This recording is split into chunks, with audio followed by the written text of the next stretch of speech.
మానవుని యొక్క సహజ స్వభావము ఏమిటి అని నేను రీసెర్చ్ చేసినప్పుడు, మానవుడు ఏ విధంగా ఉంటాడు, వాని యొక్క స్వభావము ఏ విధముగా ఉంటుంది అని రీసెర్చ్ చేశానండి. మానవుల మీద కాదు, నా మీదే నేను రీసెర్చ్ చేసుకున్నాను. నా మీద నేను రీసెర్చ్ చేసుకున్నప్పుడు నాకు అర్థమైంది ఏమిటంటే, అంతా చక్కగా జరిగిపోతున్నప్పుడు తృప్తి కలిగిన వానిగా ప్రైజ్ ది లార్డ్ హల్లెలూయా అంటాను. అంతా బాగా జరిగిపోతున్నప్పుడు దేవుడు దేవుడు అని అంటాను. ఒకవేళ మనకు ఆ విధముగా జరగకపోయినట్లయితే మనము ఏ విధముగా ఉంటాము, దేవుని ఏ విధముగా సంబోధిస్తాము, దేవుని ఏ విధముగా ఆరాధిస్తాము అనే విషయానికి వచ్చినట్లయితే, గత వారం చెప్పుకున్నట్లుగా అంతా బాగా జరగనప్పుడు మనము చేసే పని ఏమిటంటే దేవుని మీద సణుగువారిగా ఉంటాము. దేవుని మీద సణుగువారిగా మనం ఉంటాము. మంచిగా మనం చర్చికి వెళతాము, మంచిగా మనం కానుకలు సమర్పిస్తాము, మంచి మంచి సాక్ష్యాలు చెబుతాం, దీర్ఘ ప్రార్థనలు కూడా మనం చేస్తాం, గౌరవప్రదమైన జీవితాన్ని కూడా మనం జీవిస్తాం. అయితే అంతటితో సరిపోతుంది అని దేవుడు చెప్పడం లేదు. దేవుడు అంటున్నాడు, దేవుడు నిన్ను ఇంకా లోతైన అనుభవంలోనికి నడిపించాలని దేవుడు కోరుచున్నాడు. లైఫ్ అనేది ఒక ఫుల్ స్టాప్ కాదండి. లైఫ్ నేను చెబుతుంటాను కదా, క్రాడల్ టు ద క్యాస్కెట్, ఉయ్యాల నుండి సమాధి పెట్టే వరకు లైఫ్ అనేది ఉంటుంది. అప్పటి వరకు మనకు ఫుల్ స్టాప్ అనేది ఉండదు. అదేవిధముగా దేవుణ్ణి ఆరాధించడము, దేవుని స్తుతించడము, దేవుని ఘనపరచడము అనే విషయానికి వచ్చినప్పుడు మనకు మన జీవితంలో ఫుల్ స్టాప్ అనేది ఉండదు. ఇక్కడ స్టాగ్నేట్ అయిపోయింది అనే పరిస్థితి ఉండదు. స్టాగ్నేషన్ అనగా నిలిచిపోవడము, నిలిచిపోయింది అనే పరిస్థితి ఉండదు. ఆహా, నేను ఈరోజు చాలా బాగా ఆరాధన చేశాను, నాకు చాలు అని చెప్పే తృప్తి ఏ విశ్వాసం కూడా కలిగి ఉండడానికి వీలు లేదు. ఈ లోకంలో దేని గురించైనా మనం తృప్తి పడవచ్చు, కానీ దేవుని ఆరాధన చేయడంలో, దేవుని కార్యాలు చేయడంలో, దేవుని మహింపరచడంలో, దేవుని ఘనపరచడంలో మనము తృప్తి లేకుండా ఉండాలి. అందుచేతనే దేవుని భక్తిలో తృప్తి అనేది లేదు, అది ఉండడానికి వీలు లేదు. ఈ లోకంలో దేని నిమిత్తమైన తృప్తి కలిగి ఉండవచ్చు. మన వస్త్రాలు ఇంకా చాలు, ఆహారము ఇంకా చాలు, డబ్బులు ఇంకా చాలు, ఇవన్నీ చాలు చాలు చాలు అనవచ్చు, కానీ భక్తి అనేది చాలు అనే మాట లేదు. దేవుని నామమున స్తోత్రం.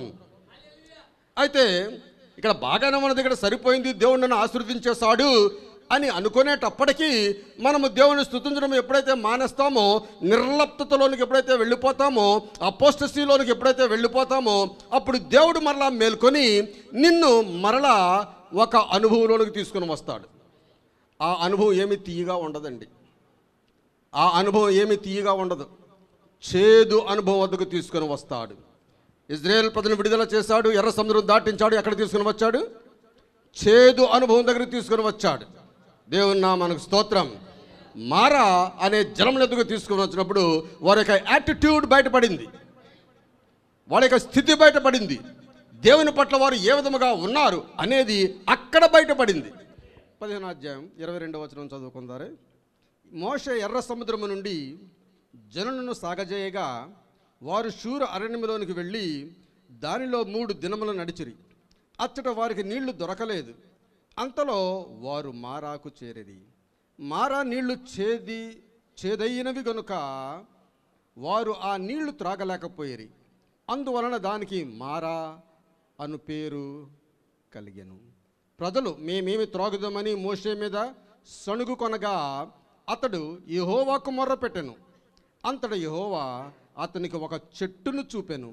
అది ఆ నీళ్లలో వేసిన తరువాత నీళ్లు మధురములాయెను. అక్కడ ఆయన వారికి కట్టడను విధిని నిర్ణయించి అక్కడ వారిని పరీక్షించి, మీ దేవుడైన యెహోవా వాక్కు శ్రద్ధగా విని ఆయన దృష్టికి న్యాయమైనది చేసి ఆయన ఆజ్ఞలకు విధేయులై ఆయన కట్టడలన్నిటినీ అనుసరించి నడిచిన ఎడల నేను ఐగుప్తీయులకు కలుగజేసిన రోగములలో ఏదియు మీకు రానియను. నిన్ను స్వస్థపరిచి యెహోవాను నేనే అనెను. దేవుని నామమునకు స్తోత్రం. హల్లెలూయా. ప్రియ సహోదరి సహోదరులారా, మన అందరి జీవితంలో కూడా పరీక్ష వస్తుంది. పరీక్ష లేని వారు ఎవరు కూడా లేరు. అందరికీ పరీక్ష వస్తుంది. యేసు ప్రభువారు చెప్పాడు, ఈ లోకంలో మీకు శ్రమలు కలుగును. పరీక్ష రావడం విశేషం కాదు. ఎందుచేతంటే అది కామన్. అందరికీ పరీక్ష వస్తుంది, అది కామన్. ఈ లోకంలో చదువుకొనుచున్న బిడ్డలందరూ కూడా ఏ విధముగా పరీక్ష రాస్తారో అదే విధముగా ఈ లోకంలో జీవించిన మనకు కూడా పరీక్ష వస్తుంది. ఆ పరీక్షను బట్టి మనము ఏ విధముగా స్పందిస్తాము అనేది విషయం. పరీక్ష రావడం కామన్. పరీక్ష గురించి మనం ఎదురు చూడక్కర్లేదు, అది తప్పనిసరిగా వస్తుంది. ఆ పరీక్ష వచ్చినప్పుడు నీవు ఏ విధముగా స్పందిస్తావు అనేది ముఖ్యం. నీ స్పందన ఏమిటి అనేది దేవుడు చూస్తాడు. ఇజ్రాయేలు ప్రజలు ఆ షూరు అరణ్యములో వచ్చినప్పుడు వారు ఎక్కడికి నడిపించబడ్డారంటే మారా అను జలముల యొద్దకు నడిపించబడ్డారు. ఎందుకు నడిపించబడ్డారంటే అక్కడ వారి గుణము, వారి క్యారెక్టర్. ప్రతి ఒక్కరికి గుణం ఉంటుందండి. మనందరం కూడా రకరకాల గుణాలు కలిగి ఉన్నాం. చాలా మంచివాడు అని చాలామంది చెబుతూ ఉంటారు, కానీ అనుభవం వచ్చేటప్పటికీ ఆ గుణం మంచిదో చెడ్డదో తనను బట్టి అర్థమవుతుంది, స్పందించడాన్ని బట్టి అర్థమవుతుంది, ఆ బయలుపరచబడుతుంది ఆ క్యారెక్టర్. అయితే మారా జలముల యొద్దకు ఇజ్రాయేలు ప్రజలు అక్కడికి రాగానే వారి గుణము బయలుపరచబడి ఉన్నది. ఆ గుణము ఏమిటంటే సణుగుట. సణుగుట అనే గుణము అక్కడ బయలుపరచబడినట్లుగా మనం చూస్తూ ఉన్నాం. మనం గమనించినట్లయితే బైబిల్ గ్రంథంలో ఆది కాండము మొదలుకొని ప్రకటన గ్రంథము వరకు మనం చూసినట్లయితే సణిగిన వారు ఎక్కడా విజయాన్ని పొందుకోలేదు. అందరూ కూడా అపజయం పాలైన వారే. సణుగుట ద్వారా మనకు నష్టమే కానీ మనకు లాభము ఏమీ లేదు. ఈ సణుగుట, గ్రంబులింగ్ అనేది మన సమస్యను పరిష్కారం చేసేది కాదు. సణుగుట అనేది మన సమస్యను పరిష్కారం చేసేది కాదు. అయితే ఈ సణుగుట అనే గుణం మనం కలిగి ఉన్నట్లయితే అది మన సమస్యను భూతద్దంలో చూపించి ఇంకా బ్లోఅప్ చేసి ఎంత పెద్ద సమస్యలో నువ్వు ఉన్నావు అని చెప్పి ఈ సణుగుట అనే గుణము మన సమస్యను పెద్దది చేస్తుంది. కాబట్టి ఆ సమస్య నుండి బయటకు రావాలి అంటే సనగడం కాదు. ఆ సమస్య నుండి బయటకు రావాలంటే మోషే ఏం చేశాడు? 30 లక్షల మంది జనాంగము సణుగుతూ ఉన్నారు. మోషే ఒక్కడే ప్రార్థన చేశాడు. మోషే ఒక్కడే ప్రార్థన చేస్తే మోషే ఒక్కని ప్రార్థన ఈ 30 లక్షల మంది జనాంగము సణుగుతూ ఉంటే ఎలా వినబడుతుంది? ఫర్ ఎగ్జాంపుల్, మన సంఘంలో ఉన్న వీరందరూ కూడా ఒకేసారి మాట్లాడుతూ ఉన్నారనుకోండి, ఎవరో ఒకరు మూలని ప్రార్థన చేసుకుంటూ ఉన్నట్లయితే వారి ప్రార్థన వినబడుతుందా?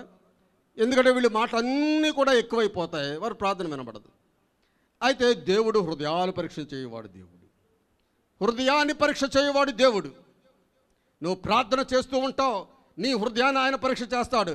వీళ్ళందరూ సణుగుతూ ఉంటారు, వాళ్ళని ఎప్పుడు కూడా పరీక్షించడు. ఎవరో ఎక్కడో మూలని ప్రార్థన చేస్తూ ఉన్నట్లయితే దేవుని దృష్టి అక్కడికి వెళ్ళిపోతుంది. దేవుని నామానికి స్తోత్రం. దేవుని దృష్టి ప్రార్థించే వ్యక్తి దగ్గర వెళ్ళిపోతుంది. ప్రార్థించడము అనగా దేవునితో మాట్లాడడము. ప్రార్థించడం అనగా దేవునితో మాట్లాడడము. ప్రియులారా, మీరు ఎప్పుడైనా ప్రార్థించి చూడండి. ప్రార్థించి చూస్తే ఏమవుతుందో మీకు తెలుసా? మీరు ఎవడో ప్రార్థన చేయరు కదా.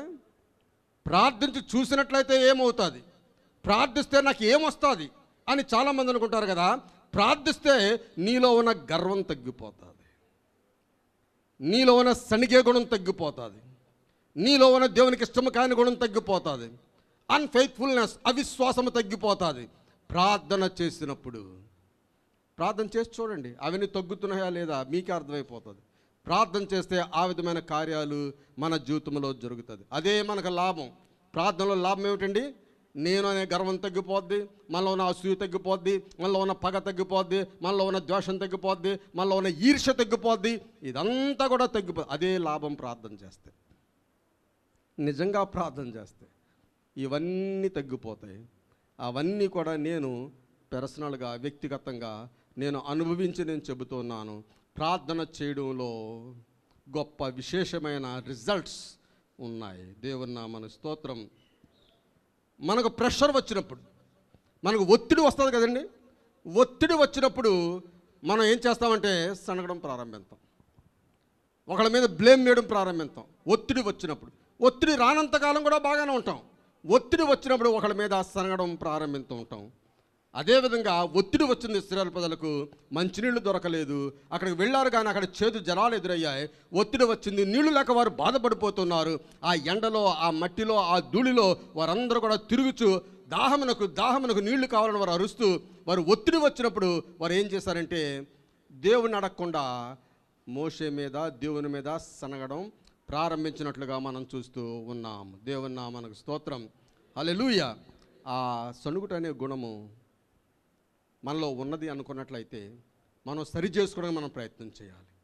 ప్రభా, ఈ గుణము నాలో ఉన్నది, ఇది లేదు లేదు లేదని అంటుంటారు చూడ చాలామంది. చాలా నెగిటివ్గా మాట్లాడే ప్రజలు చాలామంది ఉన్నారండి. దేవుళ్ళనికి వచ్చిన తర్వాత నీ నెగిటివ్నెస్ అనేది కూడా పాజిటివ్గా మారిపోవాలి. నీకు లేదు, కరెక్టే, చూస్తే అక్కడ లేదు, కనబడడం లేదు. అయితే నువ్వు మాట్లాడవలసింది ఏమిటంటే లేదు అనేది కాదు, దేవుడిస్తాడు.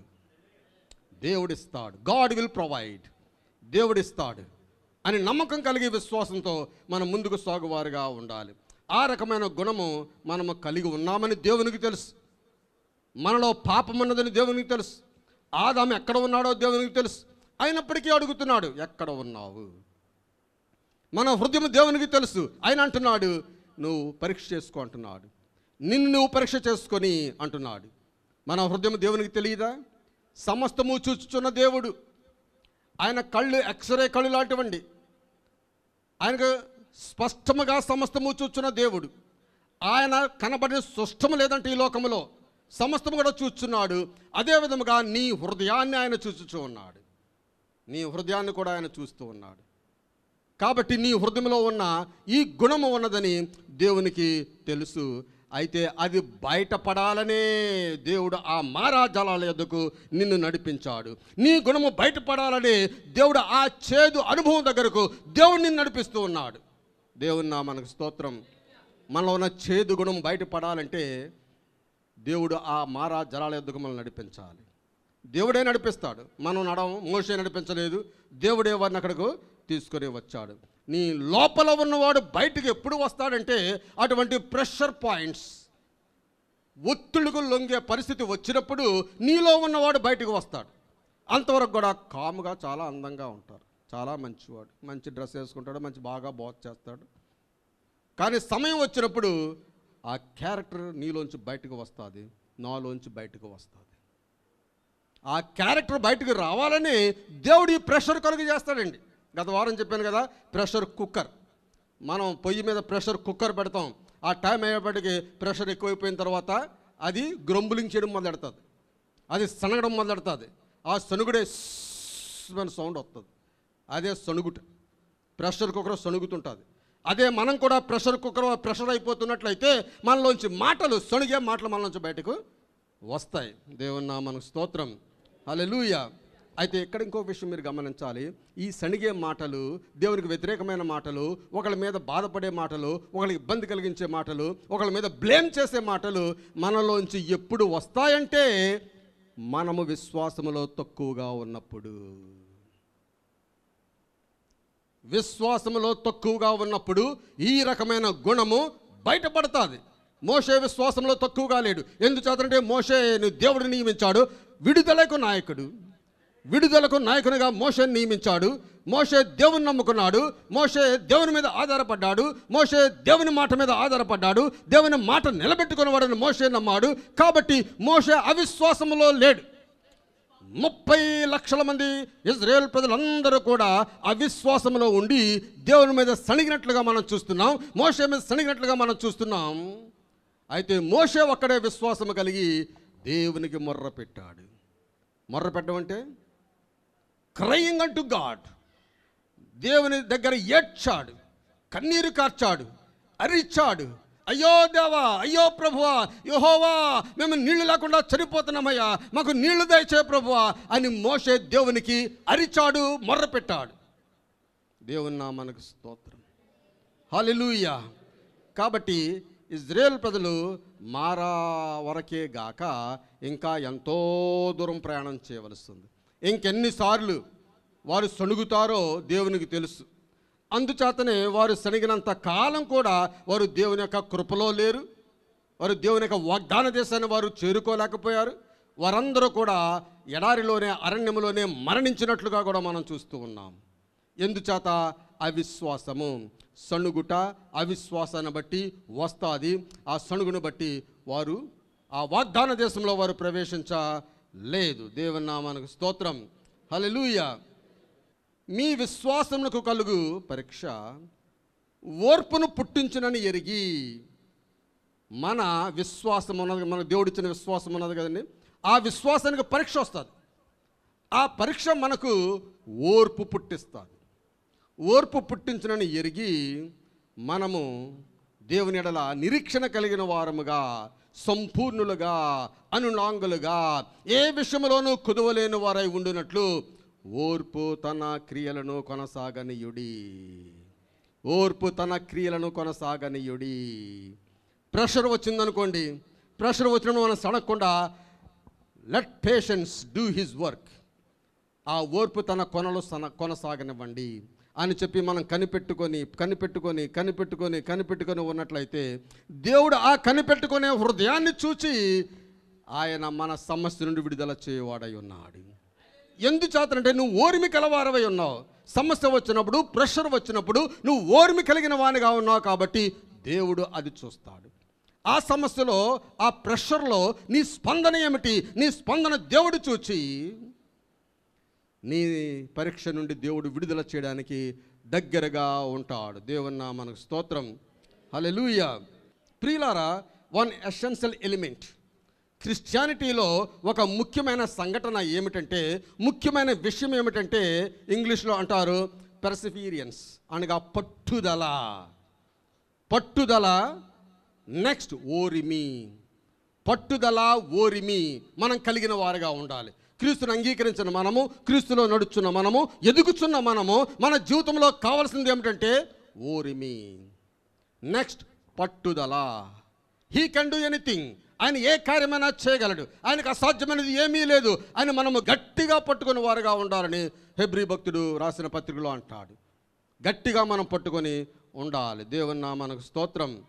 ఓర్పు అనేది ముఖ్యమైన భాగము క్రైస్తవ జీవితంలో. పట్టుదల అనేది క్రైస్తవ జీవితంలో ముఖ్యమైన భాగము. ఎటువంటి పరిస్థితులు వచ్చినా సరే నేను దేవుణ్ణి విడిచిపెట్టను.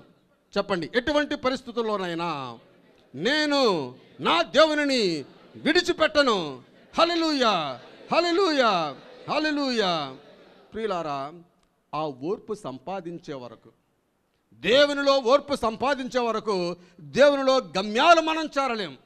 అనేకమైన గమ్యాలు చేరవలసి ఉన్నది. ఇజ్రాయేల్ ప్రజలు కూడా అనేకమైన గమ్యాలు చేరవలసి ఉన్నది. వారు ఆ గమ్యాలు చేరాలి అంటే ఓర్పును సంపాదించుకోవాలి. ఓర్పు, ఓర్పు, ఓర్పు. ఆ ఓర్పును సంపాదించుకున్నప్పుడు, ఆ పట్టుదల మనం కలిగి ఉన్నప్పుడు ఆ గమ్యాలు మనం చేరగలవారమై ఉన్నాం. వారికి ఆ ఓర్పు లేదు.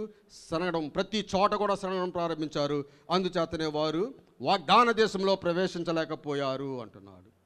ఓర్పు తన క్రియలను కొనసాగింపనీయుడి అని యాకోబు భక్తుడు అంటున్నాడు. మనము సంపూర్ణులము. మనం ఎవరమండి? Complete man. మనం సంపూర్ణులుగా ఉన్నాం. We are matured. అనునాంగులనగా వీఆర్ మెచ్యూర్డ్ ఇన్ గాడ్. దేవునిలో ఎదిగిన వారం. దేవునిలో పసిపిల్లలం కాదండి. 20 సంవత్సరాల నుండి నువ్వు ఇక్కడ ఉన్నావంటే నువ్వు దేవునిలో పసిపిల్లవాడవు కాదు. దేవునిలో పసిపిల్లవాడవు కాదు. నువ్వు దేవునిలో 20 సంవత్సరాలు నువ్వు దేవునిలో ఉన్నావంటే నువ్వు ఏమి నేర్చుకున్నావు? మెచ్యూరిటీ ఏమైనా వచ్చిందా నీకు? మెచ్యూరిటీ ఏమైనా వచ్చిందా? సంపూర్ణలోకి ఏమైనా వెళ్ళావా? నీకేమైనా దేవుని యొక్క దర్శనము కలిగి, ఆ దర్శనం ఏమిటో, ఆ మెచ్యూరిటీ ఏమిటో, ఆ కంప్లీట్నెస్ ఏమిటో మనం ఎరిగి ఉన్నామా? అది మనం పరీక్ష చేసుకోవాలి. కొదువ లేని వారుగా, ఏ కొదువ లేని వారుగా, నాట్ లాకింగ్ ఎనీథింగ్. ఏది కొదువ లేని వారుగా, శాంతిలో కానీ, సమాధానంలో కానీ, ఐశ్వర్యంలో కానీ, స్నేహంలో కానీ, ప్రేమలో కానీ, కృపలో కానీ, దీర్ఘశాంతంలో కానీ, దేనిలోనూ కూడా కొదువ లేని వారుగా మనం ఎప్పుడు ఉంటామంటే ఓర్పు తన క్రియలను కొనసాగించినప్పుడు. ఓర్పు తన క్రియలను కొనసాగించినప్పుడు మనం ఆ విధముగా ఉండు వారముగా ఉంటాము. దేవుని నామమునకు స్తోత్రం. మెచ్యూర్ అనగా ఫుల్లీ గ్రోన్ అప్, సంపూర్ణముగా ఎదిగిన వాడిని మెచ్యూర్ పర్సన్ అంటారండి. సంపూర్ణముగా ఎదిగిన వాడిని మెచ్యూర్ పర్సన్ అంటారు. కంప్లీట్నెస్, సంపూర్ణత మనం సంతరించుకున్న వారుగా ఉంటాం. అనగా ఈ క్రిస్టియన్ అనేవాడు ఫుల్లీ రౌండెడ్. ఒక బాల్ చూసినట్లయితే బాల్కి ఎక్కడా కూడా తక్కువ ఉండదు, ఎక్కడ కన్నం ఉండదు, అక్కడ లింకు ఎక్కడ పొరపాటు ఉండదు, అది రౌండ్గా ఉంటుంది బాల్. క్రిస్టియన్ కూడా అదే విధముగా ఫుల్లీ కంప్లీటెడ్, సంపూర్ణమైన వాడుగా క్రైస్తవుడు ఉంటాడు. ఈ 4 గోళ్ల మధ్యన వాక్యం ఆలకించి బయటికి వెళ్ళిపోయిన తర్వాత మామూలుగా ఉండడం అనేది కాదు. దేవుడు ఆ విధంగా ఉండాలని కోరడం లేదు. మనం సంపూర్ణముగా పరిపక్వము చెందిన వారిగా, ఒకడు ఒక మాట మాట్లాడుతున్నాడు అనుకోండి, ఆ మాట యొక్క అర్థం ఏమిటనేది మనం ఆలోచించి పరిపక్వము చెందిన వారిగా వారికి జవాబిచ్చేవారిగా ఉండాలి. ఈ లోకస్తుల వల్ల మనం మాట్లాడకూడదు. ఈ లోకస్తులు వెంటనే ఏదో జవాబు ఇచ్చేస్తారు, మనం అలా మాట్లాడకూడదు. మనం పరిపక్వము చెందిన వారము, వీఆర్ ఫుల్లీ మెచ్యూర్డ్. కాబట్టి మనం మాట్లాడే ప్రతి మాట కూడా లెక్క అప్పచెప్పవలసి ఉంటుంది. కాబట్టి ఆ మాట జాగ్రత్తగా మాట్లాడాలి. సంపూర్ణులు, పరిపక్వము చెందిన వారు, ఏమీ కొదువలేని వారిగా ఉండాలని దేవుడు కోరుచున్నాడు. ఆ విధంగా ఉండాలని దేవుని యొక్క కోరిక. ఇజ్రాయెల్ ప్రజలు కూడా ఆ విధంగా ఉండాలని ఐగుప్తు నుండి బంగారము, వెండి అదంతా కూడా వారి దగ్గర నుంచి తీసుకొని వారు ధనవంతులుగా ఐగుప్తు దేశం నుండి వారు బయటకు వచ్చినట్లుగా మనం చూస్తున్నాం. ధనవంతులుగా బయటకు వచ్చారు. ఆ తర్వాత ఏ ఒక్కరు కూడా కుంటివారు కానీ, గుడ్డివారు కానీ, జబ్బున్న వాళ్ళు కానీ ఎవ్వరు కూడా లేరు. అందరూ కూడా మాస్ హీలింగ్ దేవుడు చేశాడు. సంపూర్ణంగా 30 లక్షల మందిని, జనాంగాన్ని దేవుడు స్వస్థపరిచాడు. వారందరూ కూడా పరిపూర్ణులుగా మెచ్యూర్డ్ పీపుల్గా దేవుడు వారిని బయటికి తీసుకుని వచ్చాడు. తీసుకుని వచ్చిన తర్వాత వారు మారా జలాల ఎదుగు వెళ్ళగానే అక్కడ వారి యొక్క గుణము బయటపడినట్లుగా మనం చూస్తూ ఉన్నాము. ప్రియులారా, ఈ చేదు అనుభవం మనకు ఎప్పుడైతే ఎదురవుతుందో అక్కడ 2 విషయాలు మనం చూడగలము. ఒకటి, ప్రజలు శనిగారు. రెండవది, సనగడం అంటే ఏమిటండి? అవిశ్వాసానికి స్పందన. అవిశ్వాసానికి స్పందన, సనుగుట. రెండవది ఏమిటంటే మోషే ప్రార్థించాడు, అది విశ్వాసానికి స్పందన. 2 రకాల ప్రజలు ఉన్నారండి. ఒకే ప్రజ 30 లక్షల ప్రజలు, ఒక ప్రజ 30 లక్షల ప్రజలు. ఈ 30 లక్షల ప్రజలు అవిశ్వాసంతో స్పందించారు. ఆ ఒక్క వ్యక్తి విశ్వాసంతో స్పందించాడు. అయితే మనం కూడా మన జీవితంలో చేదు అనుభవం ఎదురైనప్పుడు మనం ఏ విధంగా స్పందిస్తాం? మోషే వలె ప్రార్థన చేసి స్పందిస్తామా? ఈ 30 లక్షల మంది ఇజ్రాయెల్ ప్రజల వలె సణిగి స్పందిస్తామా అనేది దేవుడు చూస్తూ ఉన్నాడు. దేవుని నామమునకు స్తోత్రం. హల్లెలూయా. అన్బిలీఫ్ ఆర్ ఫెయిత్, అవిశ్వాసమా విశ్వాసమా? నెక్స్ట్ టైం మనము చేదు అనుభవాన్ని ఎదుర్కొన్నప్పుడు మనం ఏ విధంగా స్పందిస్తాము అనే దాని గురించి దేవుడు ఈ దినాన్ని మనతో మాట్లాడుచూ ఉన్నాడు. చెట్టు అన్నాడు. చెట్టు అనగా అది స్వస్థపరిచేది. చెట్టు అనగా స్వస్థపరిచేది. చెట్టును స్వస్థపరిచేదిగా అక్కడ చూపిస్తూ రెండవది అంటున్నాడు, స్వస్థపరచువాడు నేనే అంటున్నాడు. చెట్టు స్వస్థపరిచేదని అక్కడ చూపించాడంతే, కానీ స్వస్థపరిచే యెహోవా నేనే. దేవుని నామమునకు స్తోత్రం. హల్లెలూయా. ఈ విషయము దేవుడు వారికి మారా జలాల యొద్ద బయలుపరిచాడు. ఏడు బయలుపరిచాడు? చెట్టు చూపించాడు, స్వస్థపరచువాడు నేనే అని 2 విషయాలు కూడా చూపించాడు. దాన్ని నేను అంటాను, man's extremity is God's opportunity. మానవుడు ఎప్పుడైతే నిరాశకు గురి అవుతాడో అప్పుడు దేవుడు దాన్ని అవకాశముగా తీసుకొని మానవుని యొక్క జీవితంలోనికి వస్తాడు.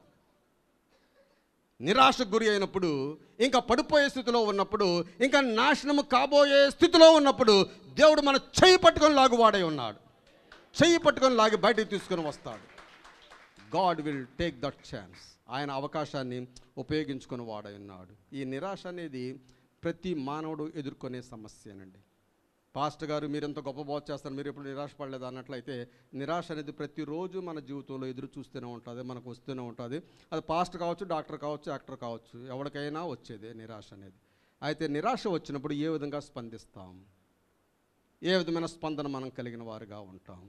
ఈ నిరాశే, ఈ చేదు అనుభవమే, ఈ చేదు జలమే దేవుడు మనకిచ్చిన ఆపర్చునిటీ, గొప్ప అవకాశం.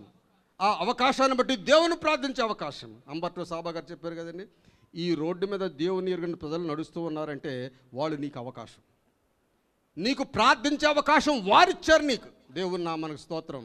ఎందుచేతనంటే నశించిపోతున్న జనుల గురించి నువ్వు ప్రార్థన చేస్తున్నావు కాబట్టి వారు నీకు ప్రార్థన చేసే అవకాశం ఇచ్చారు. దేవుని నామానికి స్తోత్రం. వారి గురించి నువ్వు ఎప్పుడైతే ప్రార్థన చేస్తావో దేవుడిని దీవిస్తాడు. వారి గురించి నువ్వు ఎప్పుడైతే ప్రార్థన చేస్తావో దేవుడిని దీవిస్తాడు. హల్లెలూయా.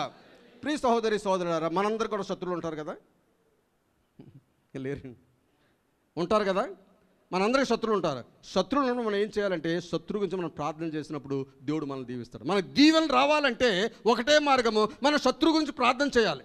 మన శత్రువు గురించి ప్రార్థన చేయాలి. మన శత్రువు గురించి ప్రార్థన చేయాలి. ఏమని ప్రార్థన చేయాలి? మన శత్రువుని దీవించమని ప్రార్థన చేయాలి. నాశనం చేసేమని కదా, వాడు కాలు చెయ్యి ఎరగొట్టి మూలన కూర్చోబెట్టమని ప్రార్థన చేస్తారు కొంతమంది. అలా ఆ ఓల్డ్ టెస్ట్మెంట్లో దావీదు ఎప్పుడు చేశాడు ఆ ప్రార్థన మనం చేయొద్దు. ఆ శత్రువుని దీవించు ప్రభువా, మంచి మనసు దయచేయి ప్రభువా, మంచి భక్తునిగా చేయి ప్రభువా ఆయన. మన శత్రువు గురించి మనం ప్రార్థన చేసినప్పుడు దేవుని దీవులన్నీ కూడా మన మీద దిగి వస్తుంటాయండి. ఇది ఒక ఛానల్.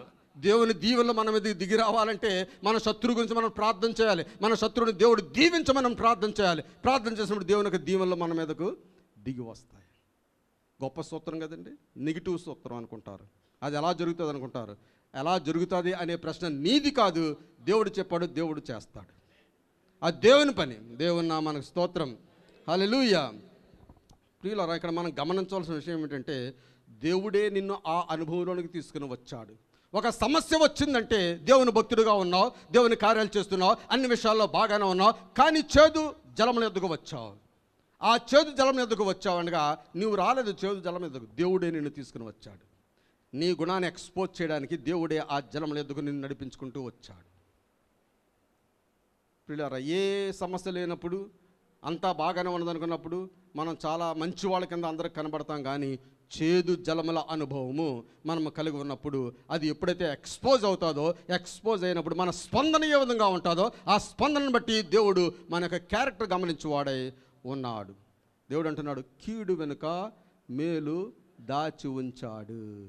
మీరు ఏదైనా ఒక కీడు అనుకున్నారనుకోండి, నాకు నష్టం అని అనుకున్నారనుకోండి, మీరు దేవుని బిడ్డగా ఉన్నప్పుడు ఈ నష్టం నాకు జరిగింది అని అనుకున్నట్లయితే ఆ నష్టం వెనకాల దేవుడు లాభాన్ని దాచి ఉంచాడు. దేవుని నామానికి స్తోత్రం. అనగా ఆ నష్టం రాగానే మనం దేవునికి స్తోత్రం చెల్లించాలి. హల్లెలూయా, హల్లెలూయా. ఎందుకు మనం దేవునికి స్తోత్రం చెల్లించాలి? నష్టం జరిగింది కదా, వ్యాపారం లాస్ వచ్చింది కదా, ఆ బోట్ నుంచి వచ్చినప్పుడు ఒక చేప కూడా పడలేదు కదా, మనం ఎందుకు దేవుని స్తుతించాలి అని అనుకుంటారు. కానీ దేవుని మనం ఎందుకు స్తుతించాలంటే మనకు నష్టం జరిగి ఉన్నది అని మనం అనుకున్నాం కాబట్టి దాని వెనకాల గొప్ప లాభాన్ని దాచి ఉంచాడు. ఆ లాభ నిమిత్తమే దేవునికి స్తోత్రం చెల్లించేవారుగా ఉంటాం. హల్లెలూయా, హల్లెలూయా. దేవుని యొక్క స్తోత్రాలన్నీ కూడా డిఫరెంట్గా ఉంటాయండి. ఆయన కనబడిన దాన్ని కనబడినట్లుగా మాట్లాడతాడు. అది కంటికి కనబడలేదు, అక్కడ లేదు, అక్కడ ఉన్నదంటాడు. దేవుని నామానికి స్తోత్రం. ఇదంతా మ్యాజికల్ వర్డ్స్ లాగా ఉంటాయండి దేవుని మాటలన్నీ. నేను ప్రభు అయిన క్రీస్తు యేసును సమస్తము చేయగలంటాడు పౌలు. సమస్తం ఎవడన్నా చేయగలడండి? అయితే అక్కడ మ్యాజికల్ వర్డ్ పెట్టాడు, యేసుక్రీస్తునందు. యేసుక్రీస్తునందు నేను సమస్తము చేయగలను. యేసుక్రీస్తు ఒక్కడికే ఆ శక్తి ఉన్నది, ఆయనలోనే నేను సమస్తము కూడా చేయగలను అంటాడు పౌలు. దేవుని నామానికి స్తోత్రం. హల్లెలూయా.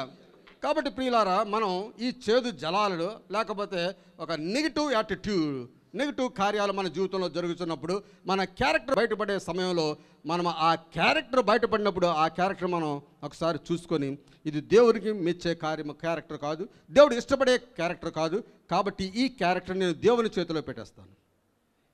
దేవునికి ఇష్టం కాని క్యారెక్టర్ మనలో ఉన్నట్లయితే అది మనం గమనించి ఆ క్యారెక్టర్ దేవుని చేతిలో పెట్టేయాలి, దేవునికి అప్పచెప్పేయాలి. దేవునికి అప్పచెప్పినప్పుడు దేవుడు ఏం చేస్తాడండి? దాన్ని నాశనం చేసేస్తాడా? నాశనం చేయడు దేవుడు దాన్ని నాశనం చేయడండి. ఆ క్యారెక్టర్ని దేవుడు మరలా క్లీన్ చేస్తాడు, ప్రాసెస్ చేస్తాడు. ఆయన రక్తంతో కడుగుతాడు. రక్తంతో కడిగి ఆ ఇష్టము కానీ ఆ క్యారెక్టర్ ఇష్టమైన క్యారెక్టర్గా తిరిగి మరలా నీ హృదయంలో పెడతాడు. దేవుని నామానికి స్తోత్రం. హల్లెలూయా. అప్పుడు నీ దగ్గర వచ్చిన ప్రజలందరూ అనుకుంటారు, ముందు ఇలాగుండేవాడు ఇప్పుడు ఎలా మారిపోయాడు అనగా తనకి ఇష్టమైన క్యారెక్టర్ అంతా దేవుని చేతిలో పెట్టాడు. దేవుడు దాన్ని క్లీన్ చేసి మరలా తిరిగి ఇచ్చేశాడు. అందుగురించి ఈ క్యారెక్టర్ మంచి క్యారెక్టర్గా నిలబడ్డాడు ముందని ప్రజలు అనుకుంటారు. ప్రియులారా, మనకున్న గర్వము, మనకున్న అసూయ, పగలు ఇవన్నీ కూడా దేవుని చేతిలో పెట్టేయాలి. దేవుని చేతిలో పెట్టేయాలి. పెట్టినప్పుడు దేవుడు దాన్ని అంతా కూడా ఆ గర్వాన్ని విధేయతగా మారుస్తాడు, అసూయను ప్రేమగా మారుస్తాడు, దుఃఖాన్ని సంతోషంగా మారుస్తాడు. దేవుడు ఆ విధంగా చేసి మరలా అది మనకు తిరిగి ఇచ్చేవాడై ఉన్నాడు. అదే మనకు నూతన సృష్టి. ఎవడైనా నువ్వు క్రీస్తునందున ఎడలా నూతన సృష్టి. నూతనముగా మార్పు చెందువారుగా ఉంటాం. మన మాటల్లో, మన క్రియల్లో, మన పనుల్లో, మన త్రోవల్లో సమస్తము కూడా నూతనత్వాన్ని పొందుకున్న వారుగా మనం ఉంటాం. అది క్రీస్తు చేసే క్రియ. నీలో క్రీస్తు దిగి వచ్చినట్లయితే, యేసు ప్రభువారు నీలో ఉన్నట్లయితే, ఆయన వలె నువ్వు మాట్లాడతావు, ఆయన వలె నువ్వు జీవిస్తావు, ఆయన వలె నువ్వు నడుస్తావు. దేవుని నామానికి స్తోత్రం. హల్లెలూయా. నేను చెప్తున్నాను, గ్రేట్ విక్టరీస్, ఈ లోకంలో గొప్ప గొప్ప విజయాలన్నీ కూడా prepares us for a great testing. గొప్ప పరీక్షకు మనల్ని నిలబడతాయి. నీ జీవితంలో గొప్ప పరీక్ష వచ్చినప్పుడు గొప్ప విజయాన్ని పొందుకోగలము. అయితే విజయం వచ్చేసింది, హ్యాపీగా మన రోడ్ల మీద తిరుగుదారి హ్యాపీగా ఉందారంటే కుదరదండి. నువ్వు మరలా జాగ్రత్తగా ఉండాలి. నీకు ఇంకో టెస్ట్ ఉన్నది, 10వ క్లాస్ పాస్ అయిపోయావంటే నువ్వు హ్యాపీగా ఒక 10 రోజులు 5 రోజులు తిరగవచ్చు. కానీ తర్వాత మరలా ఇంటర్మీడియట్ టెస్ట్ ఉంటుంది, తర్వాత సెకండ్ ఇయర్ టెస్ట్ ఉంటుంది, తర్వాత డిగ్రీ టెస్ట్ ఉంటుంది, తర్వాత మాస్టర్ డిగ్రీ టెస్ట్ ఉంటుంది, తర్వాత ఉద్యోగం టెస్ట్ ఉంటుంది, ఉద్యోగంలో పనిచేసే టెస్ట్ ఉంటుంది, అక్కడ ఆఫీసర్ టెస్ట్ ఉంటుంది. ఇవన్నీ కూడా టెస్టులు పరీక్షలు మనకు వస్తూనే ఉంటాయి. కానీ ఎక్కడా కూడా ఈ పరీక్ష ఫుల్ స్టాప్ లేదు. దేవుని నామమునకు స్తోత్రం. హల్లెలూయా. క్రాడల్ టు క్యాస్కెట్ అని అంటూ ఉంటాను నేను. ఎందుచేతనంటే నువ్వు ఉయ్యాల్లో వేయబడిన మొదలుకొని ఆ సమాధి పెట్టే వద్దకు వెళ్ళే వరకు కూడా నీకు విజయమే నీకు పరీక్షే, నీకు విజయమే నీకు పరీక్షే, నీకు విజయమే నీకు పరీక్ష. ఎక్కడ కామా లేదు, ఎక్కడ ఫుల్ స్టాప్ లేదు. దేవుని నామమునకు స్తోత్రం. అది కంటిన్యూగా ప్రతి మానవుడు కూడా అనుభవించవలసిందే ప్రియులారా. కాబట్టి గ్రేట్ విక్టరీస్, గొప్ప గొప్ప విజయాలు నిన్ను గొప్ప గొప్ప పరీక్షకు సిద్ధపరుస్తూ ఉంటాయి. గొప్ప గొప్ప విజయాలు గొప్ప గొప్ప పరీక్షకు నిన్ను సిద్ధపరుస్తూ ఉంటాయి. చేదు అనుభవం అనేది దేవుని యొక్క ప్రణాళిక. చాలామంది అంగీకరించరు. చేదు అనుభవం అనేది దేవుని యొక్క ప్రణాళిక. ఎందుచేతనంటే దేవుడు ఒక ఉద్దేశంతో నిన్ను అక్కడికి తీసుకుని వచ్చాడు, నిన్ను క్లీన్ చేయడానికి, నిన్ను పరిశుద్ధపరచడానికి, నీలో ఉన్న గుణాన్ని బయటకు తీసి ఆ గుణాన్ని బాగు చేయడానికి దేవుడు ఆ చేదు అనుభవం దగ్గర తీసుకుని వస్తాడు. అది గమనించండి. దేవుని నామమునకు స్తోత్రం. అదే మన జీవితంలో తరచుగా జరుగుతూ ఉంటుంది. చేదు అనుభవం దగ్గరకు తరచుగా వచ్చామంటే దేవుడే నన్ను ఆ అనుభవం దగ్గరకు తీసుకుని వచ్చాడు అని మనం గమనించాలి. ఇక్కడ ప్రశ్న ఏమిటంటే, ఈ చేదు అనుభవం మనం పొందుకుంటామా అనేది కాదు. ఎందుచేతంటే ప్రతి ఒక్కరు కూడా చేదు అనుభవాన్ని పొందుకున్న వారే, పొందుకుంటున్నామన్న వాళ్ళమే. ప్రతి దినము ఇటువంటి అనుభవాలు, నెగిటివ్ థింగ్స్ అన్నీ మన జీవితంలో వస్తూనే ఉంటాయి. అయితే వచ్చినప్పుడు మనం ఏ విధంగా స్పందిస్తాం, మన స్పందన ఏ విధంగా ఉన్నది, అది దేవుడు చూచివాడై ఉన్నాడు. దేవుని నామమునకు స్తోత్రం. ఈ చేదు అనుభవంలో 2 విషయాలు నేను ముందుగా చెప్పాను. ఒకటేమంటే పీపుల్ గ్రంబల్డ్, ప్రజలు సణిగారు. రెండో విషయము, మోషే ప్రార్థన చేశాడు. చేదు అనుభవంలో 2 విషయాలు జరుగుతాయి. మనము సనగడం కానీ, రెండవది ప్రార్థన చేయడం కానీ. 2 ఉండవండి. మరలా సణుగుతూ ప్రార్థన చేయడం ఉండదు. నువ్వు సణుగుతున్నావు అంటే సణుగుతున్నావు అంతే, నువ్వు ప్రార్థన చేస్తున్నావు అంటే ప్రార్థన చేస్తున్నావు అంతే. ఆ 2 కలపడానికి ప్రయత్నం చేయవద్దు. చీకటి పగల కలుపుతారా మీరు? కలపలేరు. చీకటిని పగలని కలపలేరు. అదే విధంగా ఈ గ్రంబులింగ్ని, ప్రేయర్ని 2 మీరు కలపలేరు. ఈ సణుగుణ్ణి, ప్రార్థనను మీరు కలపలేరు. దేవుని నామమునకు స్తోత్రం. అయితే సణిగిన వారు ఏమన్నా పొందుకున్నారని మనం చూసినట్లయితే వారు ఏమీ పొందుకోలేదు. ప్రార్థించిన వాడు ఏమన్నా పొందుకున్నాడని చూసినట్లయితే ప్రార్థించిన వాడు జవాబు పొందుకున్నాడు. హల్లెలూయా. ప్రార్థించిన వాడు జవాబు పొందుకున్నాడు. కాబట్టి ప్రియ సహోదరి సహోదరులారా, మన జీవితంలో ఇటువంటి చేదు అనుభవాల దగ్గరికి వచ్చినప్పుడు మనం చేయవలసింది ప్రార్థన, ప్రార్థన, ప్రార్థన, ప్రార్థన. సనగడం వల్ల ఏమీ ఉపయోగం లేదు. బ్లేమ్ గేమ్ ఆడడం వల్ల ఏమీ ఉపయోగం లేదు. దేవుని నామమునకు స్తోత్రం. హల్లెలూయా, హల్లెలూయా. మా అబ్బాయి అమెరికాలో ఉన్నాడు. ఆ అబ్బాయి నిన్న ఒక నోట్ పంపించాడు నాకు. ఒక నోట్ పంపించి ఆ నోట్లో ఏమి రాశాడంటే, ప్రే ఆల్వేస్ వితౌట్ సీజింగ్. ప్రార్థించు, ఎడతెగకుండా ప్రార్థన చెయ్యి. 1 తెస్సలోనికైయులకు రాసిన పత్రిక 5వ అధ్యాయము 17వ వచనం ఆ కొటేషన్ ఇచ్చాడు. ఏంటో కొటేషను? ప్రతి విషయములోను కృతజ్ఞతాస్తుతులు చెల్లించుడి. ఈలాగు చేయుట యేసుక్రీస్తునందు మీ విషయములో దేవుని చిత్తము. దేవుని నామమునకు స్తోత్రం. ఎన్ని విషయాల్లో మనం ప్రార్థన చేయాలి దేవునికి? ప్రతి విషయంలో, whether it is negative or positive. అది మంచి అనుభవం కావచ్చు, చెడు అనుభవం కావచ్చు, అది చేదు అనుభవం కావచ్చు, మధుర అనుభవం కావచ్చు.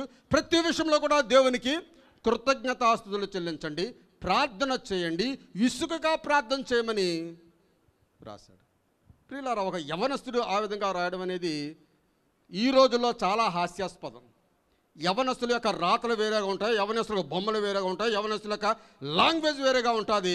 అంతేగాని బైబిల్ లాంగ్వేజ్లో ఎవడైనా మాట్లాడుతున్నాడంటే యవనస్తుడు వాడు దేవుని చేత ఏర్పాటు చేయబడినవాడు, దేవుని చేత ఏర్పాటు చేయబడినవాడు. దేవుని నామానికి స్తోత్రం, హల్లెలూయా. అలాగే మన పిల్లలను కూడా దేవుని యొక్క భక్తిలో మనం పెంచాలి. మనం భక్తి రుద్దితే వచ్చేది కాదండి, మనం చేసి చూపితే ఆ భక్తి వారికి వస్తుంది.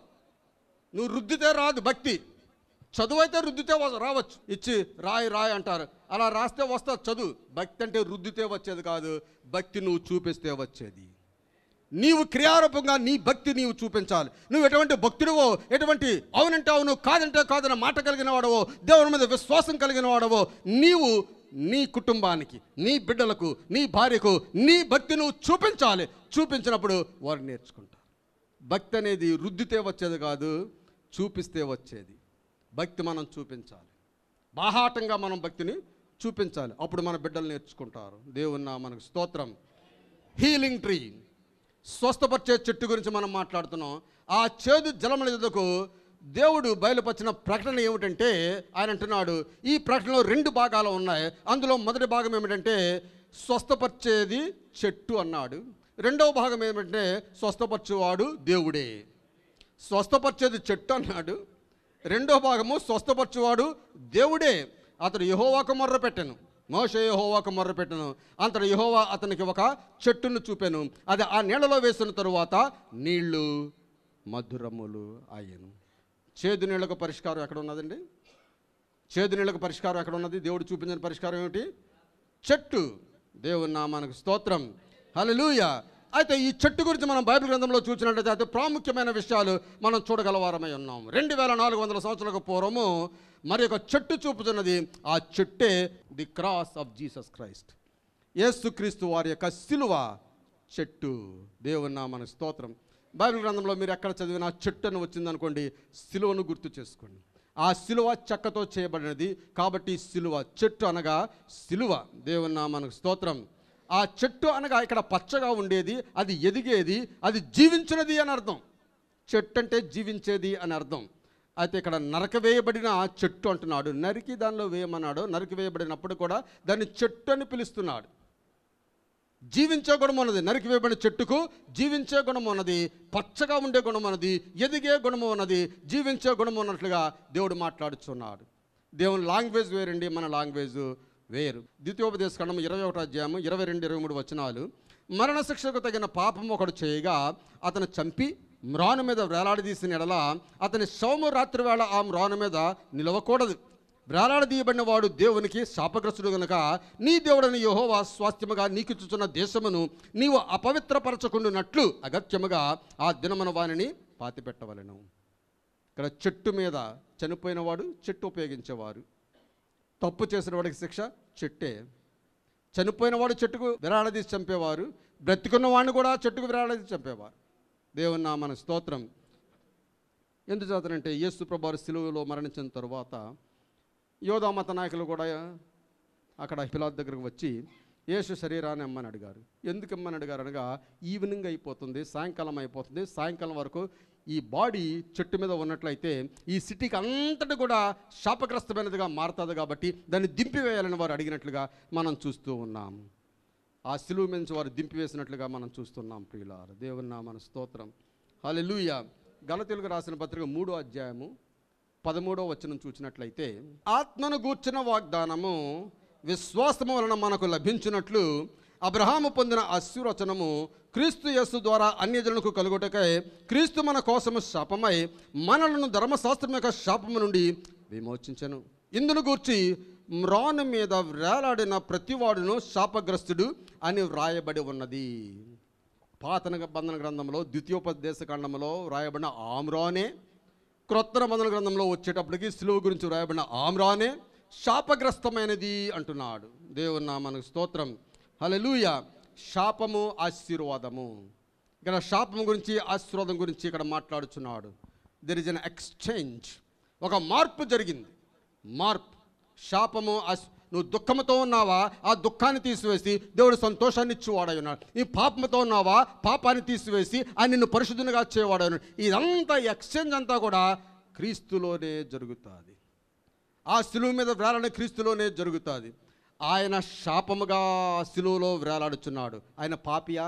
శాపగ్రస్తుడు కావడానికి ఆయన పాపియా? ఆయన పాపి కాదు. యేసు ప్రభు వారు పాపి కాదు.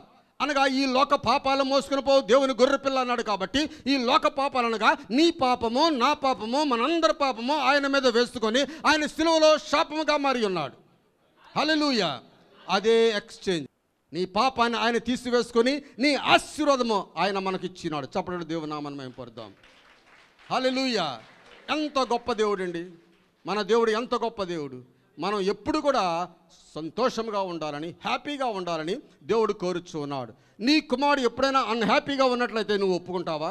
వాడికి ఏం కావాలి, ఎందుకు అన్హ్యాపీగా ఉన్నాడు అని అడుగుతావు కదా. ఒకవేళ వాడిని ఎవడన్నా బయటవాడు కొట్టినట్లయితే ఎందుకు కొట్టాడని ముందు వాడిని వెళ్ళి కదా. మన కుమారుని ఏమన్నా మనం ఒప్పుకోవడానికి వీల్లేదు. ఒప్పుకోం మనం, అది సహజం. ఒక కుక్క పిల్ల ఉన్నదనుండి ఆ కుక్క పిల్లని ఏదైనా ముట్టుకున్నట్లయితే సింహం వల్లే వచ్చి పడిపోద్ది.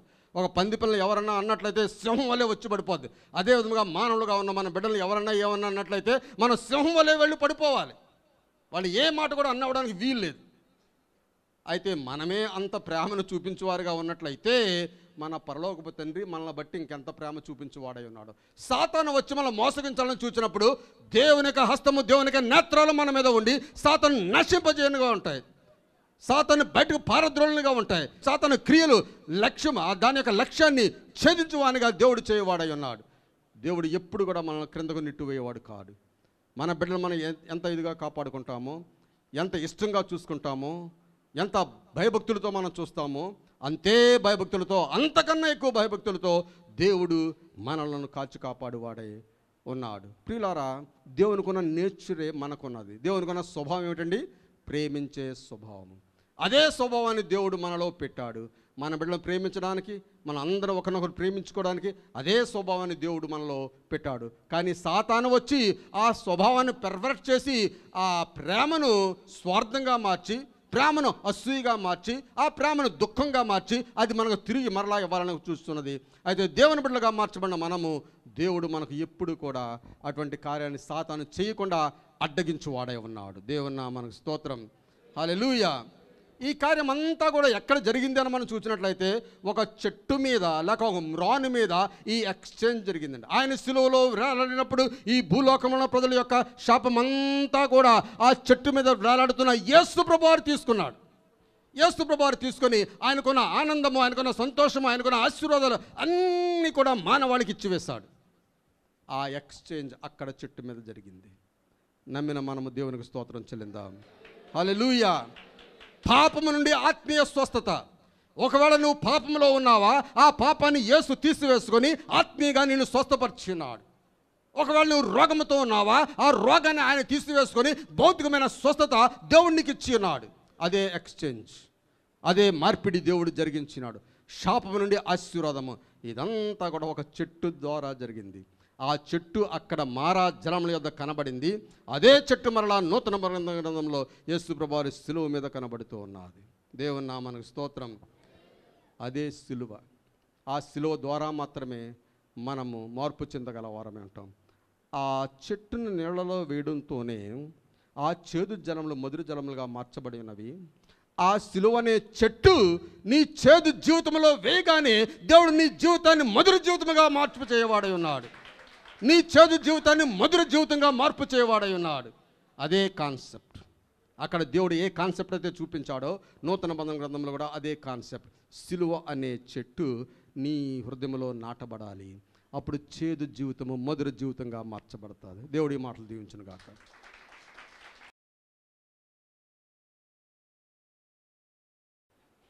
ప్రార్థన చేసుకుందాం. ఒకవేళ మనలో దేవునికి ఇష్టము కాని గుణము లేక చేదు అనుభవం దగ్గరికి వచ్చినప్పుడు మన యొక్క గుణము ఎక్స్పోజ్ అయినప్పుడు ఏ విధంగా మనం స్పందిస్తాం? ఏ విధంగా మనం స్పందిస్తాం? సనడం ద్వారానా లేక ప్రార్థన చేయడం ద్వారానా? మీరు ఒక్కసారి గమనించండి, మీరు ఆలోచించుకోండి. నేను ఏ విధంగా స్పందించాను? సణుగుట, బ్లేమ్ గేమ్ ఆడుటను బట్టి నేను స్పందించానా లేక ప్రార్థించానా? ప్రియులారా, ప్రార్థన చేయడం చాలా గొప్ప విషయం. ప్రార్థనలో గొప్ప శక్తి ఉన్నది. నిన్ను మార్పు చేయగల శక్తి ప్రార్థనలో ఉన్నది. నిన్ను నూతనపరిచే శక్తి ప్రార్థనలో ఉన్నది. నీ గర్వాన్ని తగ్గించే శక్తి ప్రార్థనలో ఉన్నది. నీ అసూయ పగను తగ్గించే శక్తి ప్రార్థనలో ఉన్నది. ప్రే ఆల్వేస్ వితౌట్ సీజింగ్. ఎల్లవేళ ప్రార్థన చేయండి.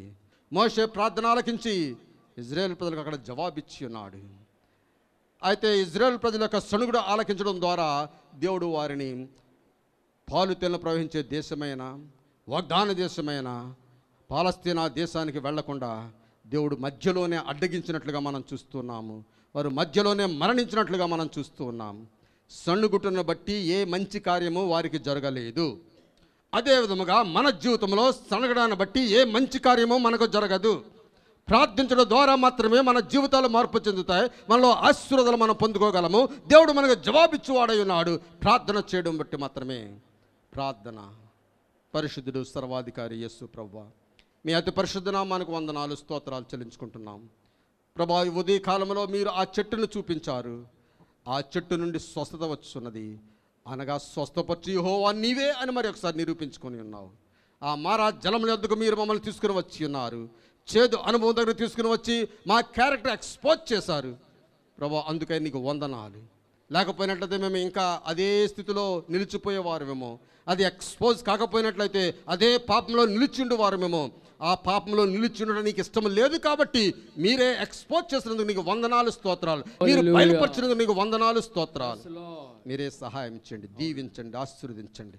ప్రభా, నిన్ను మహింపరచబిడ్డలుగా, నిన్ను ఘనపరచబిడ్డలుగా ఇక్కడ ఉన్న ప్రతి బిడ్డను మీరు చేసి దీవించి ఆశీర్వదించి మహిం పొందవలసిందని యేసు పరిశుద్ధ నామమున అడుగుచున్నాం తండ్రి.